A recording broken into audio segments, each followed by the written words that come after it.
سب سے پہلے نبی، سب سے پہلے انسان حضرت آدم علیہ السلام ہے، جن کو اللہ نے بنا ماں باپ کے پیدا کیا تھا۔ جب اللہ نے حضرت آدم علیہ السلام کو پیدا کرنا چاہا تو اللہ نے حضرت جبرائیل علیہ السلام کو حکم دیا کہ زمین سے ایک مٹھی مٹی اٹھا کر لاؤ۔ تو حضرت جبرائیل علیہ السلام نے زمین سے مٹی لینی چاہی تو زمین نے پوچھا، آپ مٹی کیوں لینا چاہتے ہیں؟ آپ نے فرمایا کہ اللہ اس مٹی سے انسان کو بنائے گا جو زمین پر اللہ کا خلیفہ ہوگا۔ جس پر زمین کہنے لگی، میں اللہ کی پناہ مانگتی ہوں اس بات سے کہ مجھ سے کچھ کم کیا جائے یا میری کوئی چیز خراب کی جائے۔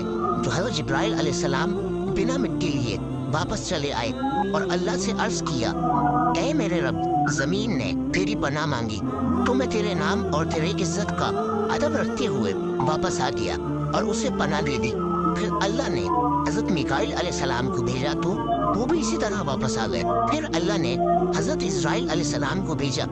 جب زمین نے ان سے پناہ مانگی تو انہوں نے فرمایا، میں اس بات سے اللہ کی پناہ مانگتا ہوں کہ اس کے حکم پر عمل کیے بغیر میں واپس چلا جاؤں۔ پھر انہوں نے زمین سے مٹی لی اور اللہ کی بارگاہ میں حاضر ہو گئے تو اللہ نے حضرت اسرائیل علیہ السلام کو روح قبض کرنے کا کام دے دیا اور اللہ نے فرمایا، تم نے ہی اس مٹی کو زمین سے الگ کیا ہے تو تم ہی اس کو زمین میں ملاؤ گے، اور اس طرح ان کا نام ملک الموت پڑا۔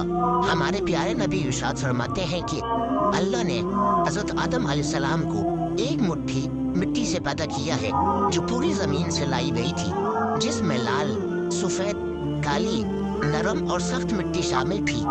بعض مفسرین نے کہا ہے کہ حضرت آدم علیہ السلام کی مٹی میں 60 قسم کے رنگ شامل تھے۔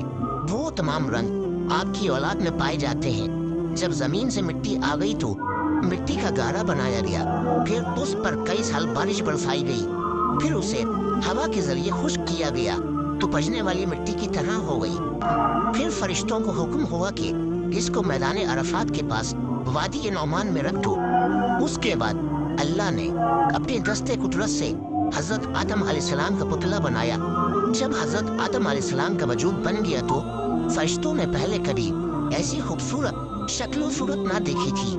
وہ حضرت آدم علیہ السلام کا چہرہ دیکھ کر بڑے حیران ہوئے۔ پھر 40 سال تک پتلے کی صورت میں ہی اسی طرح وہ بے جان رہا۔ پھر اللہ نے روح کو حکم دیا کہ حضرت آدم علیہ السلام کے جسم میں داخل ہو جاؤ۔ روح نے عرض کیا، یا اللہ، یہ جگہ نہایت گہری اور اندھیری ہے۔ 3 بار اللہ نے حکم دیا، تینوں بار روح نے یہی عرض کیا تو اللہ نے فرمایا کہ نہ چاہتے ہوئے داخل ہو رہی ہو تو نکلنے میں بھی تکلیف ہوگی۔ اسی وجہ سے جب انسان کے جسم سے روح نکلتی ہے تو بہت زیادہ تکلیف ہوتی ہے۔ سب سے پہلے روح حضرت آدم علیہ السلام کے سر میں داخل ہوئی تو حضرت آدم علیہ السلام کو چھینک آ گئی تو اللہ نے آپ کے دل میں الحمدللہ کہنے کا الہام فرمایا۔ آپ نے الحمدللہ پڑھا، جس پر خود اللہ نے یا رحمک اللہ کہا۔ جب روح کمر تک پہنچی تو آپ نے اٹھنا چاہا مگر نیچے لے آئے، کیونکہ نیچے کے حصے میں ابھی تک روح نہیں پہنچی تھی۔ جب تمام جسم میں روح پہنچ گئی تو اللہ نے حضرت آدم علیہ السلام سے کہا، اے آدم، بتا میں کون ہوں؟ تو حضرت آدم علیہ السلام نے کہا، آپ اللہ ہیں، آپ کے سوا کوئی عبادت کے لائق نہیں۔ تو اللہ نے فرمایا، تو نے صحیح کہا۔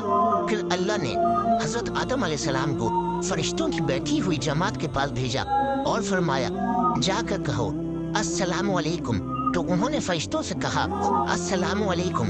تو فرشتوں نے جواب دیا، وعلیکم السلام ورحمۃ اللہ۔ پھر اللہ نے کہا، اے آدم، یہ تمہارا اور تمہاری اولاد کا آپس میں سلام ہے۔